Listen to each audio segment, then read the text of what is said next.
Welcome spring and greetings from the National Cherry Blossom Festival in Washington, D.C.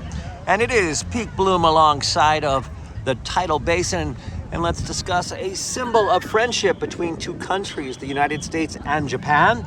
Here are the two women that were here on that day of planting, a woman from the United States and a woman from Japan. The two original trees still stand here alongside of the Tidal Basin, and there is a plaque to commemorate that planting. We're not too far from the Washington Monument if you are looking for this location to see also the lighting of the way, the Japanese stone lantern, which is lit by the Japanese princess. As well, there is a sister lantern in Japan that is simultaneously lit, keeping that friendship alive. And now let's do a treasured walk through the Tidal Basin area during peak bloom. And we'll take the walk towards the location where those two trees were planted over 100 years ago.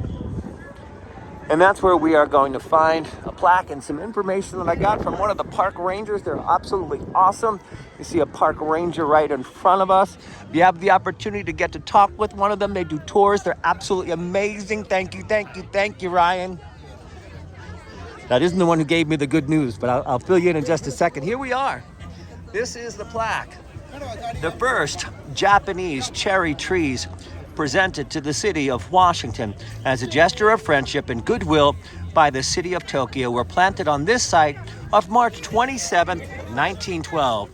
And they say this site because they're not specifically sure where they are, because vandals stole the original commemorative plaque. And the festival, it really wasn't even a festival. They just planted trees when they started. It became a festival, but didn't have thousands of people. And so it didn't get replaced. This is the Japanese stone lantern. And they will set up a ladder.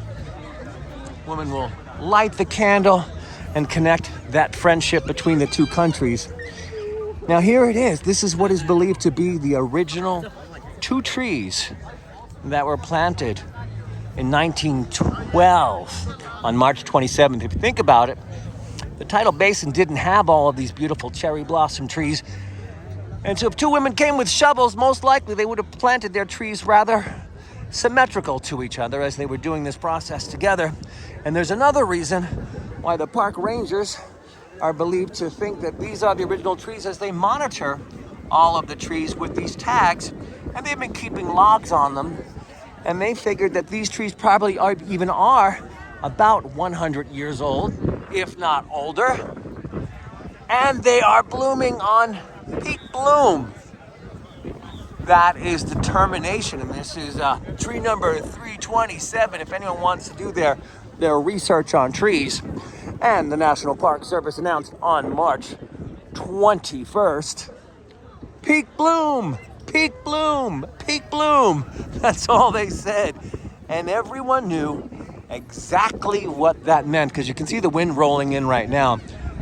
The cherry blossoms are treasured in Japan and around the world. And they are a reminder of our gift of life. We never know how long our beautiful gift of life will be here. So we are to treasure it. And that's what the cherry blossoms remind us of, because guess what? They may not be here tomorrow. If the wind comes in, if the snow comes in, they're gone. But right now it is peak bloom. And what does that mean? It means 70% of the Yoshino trees alongside of the Tidal Basin are in peak bloom.